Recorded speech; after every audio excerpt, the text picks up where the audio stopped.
Pernahkah kamu merasa hidupmu benar-benar berantakan? Segalanya terasa salah, rezeki seret, hubungan hancur, doa seolah tak didengar. Kamu mencoba sabar, tapi malah makin berat. Kalau kamu sedang di titik itu, dengarkan cerita ini sampai habis. Karena mungkin inilah cara Allah sedang menata hidupmu yang selama ini kamu kira hancur.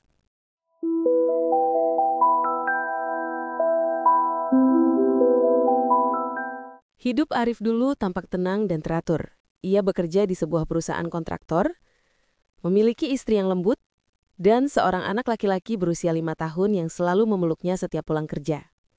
Tapi semua itu berubah ketika perusahaan tempatnya bekerja dinyatakan bangkrut. Gaji berhenti, tabungan menipis, dan tagihan terus berdatangan. Awalnya Arif berpikir, ini hanya sementara.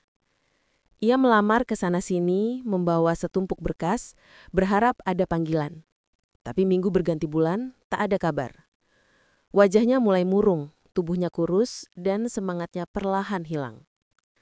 Suatu malam, istrinya menatapnya dengan mata berkaca-kaca. "Mas, aku capek hidup seperti ini. Aku mau pulang dulu ke rumah orang tuaku."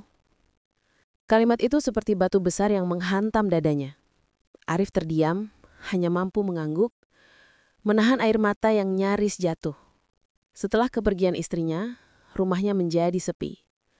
Hanya suara anak kecil yang kadang bertanya polos, "Ayah, ibu kapan pulang?" Pertanyaan itu menghancurkan pertahanannya setiap kali terdengar. Namun di tengah kehancuran itu, Arif masih memaksa diri untuk sholat. Setiap sujudnya disertai air mata, dengan doa yang sama berulang kali. "Ya Allah, jangan biarkan aku menyerah."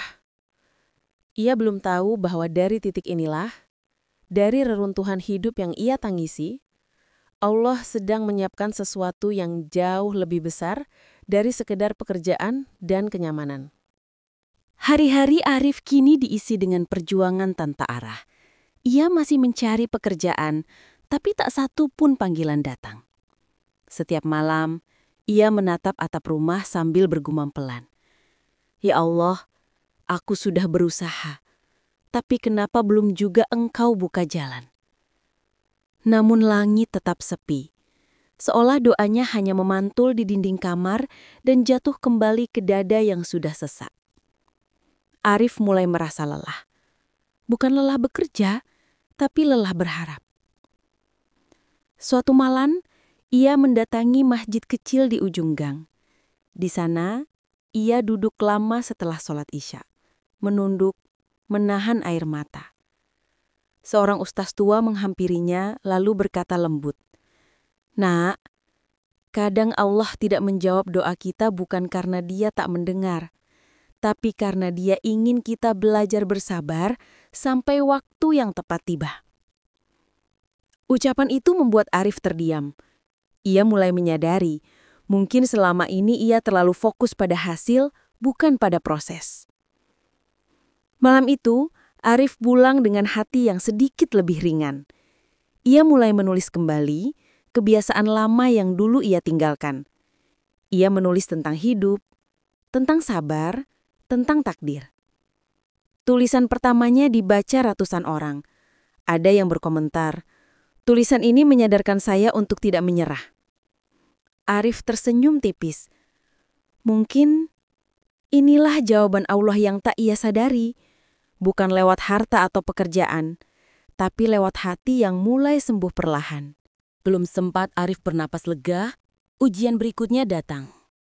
Anak semata wayangnya, Fikri, tiba-tiba jatuh sakit. Tubuhnya panas tinggi dan tak sadarkan diri. Arif panik. Uang di dompet hanya Rp100.000, sementara klinik meminta biaya lebih dari itu. Dalam tangis dan kepanikan, ia memeluk anaknya erat, berbisik lirih. "Ya Allah, aku sudah tak punya apa-apa lagi. Tapi aku tahu, Engkau tak akan meninggalkan hamba-Mu." Dengan motor pinjaman tetangga, ia membawa Fikri ke klinik terdekat. Dokter yang berjaga menatap iba. Setelah memeriksa, dokter berkata pelan, Tenang, Pak. Anaknya bisa dirawat dulu. Urusan biaya nanti saja. Kalimat sederhana itu membuat air mata Arif mengalir deras. Ia melihat kasih sayang Allah melalui orang yang bahkan tak ia kenal. Malam itu, saat menjaga Fikri yang tertidur lemah di ranjang, Arif menatap langit-langit dan tersenyum getir.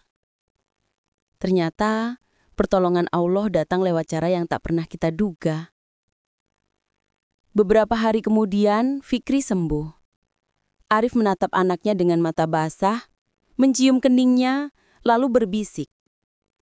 "Nak, kalau nanti kamu besar, ingatlah, Allah itu selalu ada. Kadang tidak langsung menolong, tapi selalu menjaga." Ujian itu membuat Arif sadar, kesabaran bukan tentang menunggu sesuatu selesai, tapi tentang tetap percaya, bahkan ketika semuanya terasa gelap. Hari-hari berlalu, dan Arif mulai terbiasa hidup sederhana. Ia masih menulis setiap malam, di sudut kamar kecil yang hanya diterangi cahaya lampu redup. Setiap kalimat yang ia tulis adalah curahan hati, tentang kesedihan, tentang harapan, tentang bagaimana rasanya tetap percaya meski tak punya apa-apa lagi. Suatu pagi, saat membuka email di warnet dekat rumah, Arif terkejut. Sebuah media daring terkenal mengirim pesan. "Kami membaca tulisan Anda. Kami ingin Anda menjadi kontributor tetap. Honorarium akan kami kirim setiap bulan." Arif menatap layar itu lama. Tak percaya. Matanya berkaca-kaca. Dadanya bergetar. Ia sujud di lantai warnet, bersyukur dengan air mata yang jatuh tanpa henti. "Ya Allah, inikah jawaban dari doa yang dulu aku kira tak kau dengar?" Sejak hari itu, hidup Arif perlahan berubah. Tulisan-tulisannya mulai dikenal banyak orang. Setiap kata yang ia tulis menginspirasi. Setiap kisah yang ia bagikan memberi harapan baru bagi pembacanya. Namun yang paling penting, ia tak lagi menulis untuk mencari pujian. Ia menulis untuk mengingatkan bahwa setiap jalan gelap selalu punya ujung yang bercahaya, asalkan seseorang mau terus berjalan, bukan menyerah. Dalam hatinya, Arif berbisik lirih. Ternyata, di balik setiap kehilangan, ada sesuatu yang Allah ingin tunjukkan, dan itu selalu indah pada waktunya.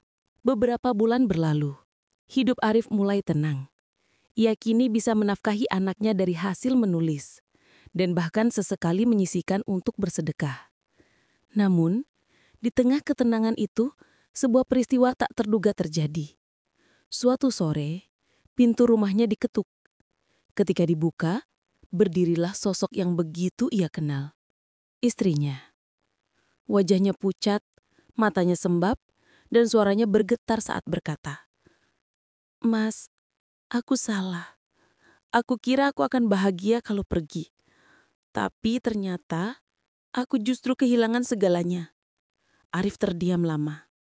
Hatinya bergejolak antara luka lama dan kasih yang belum padam. Ia menatap istrinya dalam diam, lalu berkata pelan, "Kalau Allah saja masih mau menerima hambanya yang salah, siapa aku yang menolakmu?"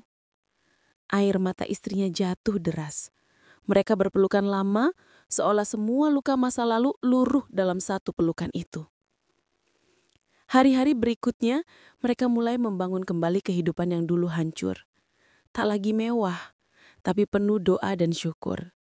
Istrinya kini sering menemani Arif menulis, sementara Fikri tumbuh menjadi anak yang ceria. Suatu malam, Arif menatap keluarganya dan berbisik, "Dulu aku mengira kehilangan ini hukuman. Ternyata hanya jeda, sebelum Allah mengembalikan segalanya, tapi dalam versi yang lebih baik." Hatinya penuh damai. Ia tahu kini, setiap kehilangan hanyalah bagian dari proses pulang. Pulang pada kasih sayang Allah. Beberapa tahun kemudian, Nama Arif dikenal luas sebagai penulis kisah inspiratif. Ia sering diundang ke berbagai tempat untuk berbagi pengalaman hidupnya. Namun, setiap kali diminta berbicara, ia selalu memulai dengan kalimat yang sama. Saya bukan orang hebat. Saya hanya pernah hancur, dan Allah menolong saya. Dalam setiap ceramahnya, Arif menatap para pendengar dengan mata teduh. Ia tahu, di antara mereka pasti ada yang sedang berjuang seperti dirinya dulu.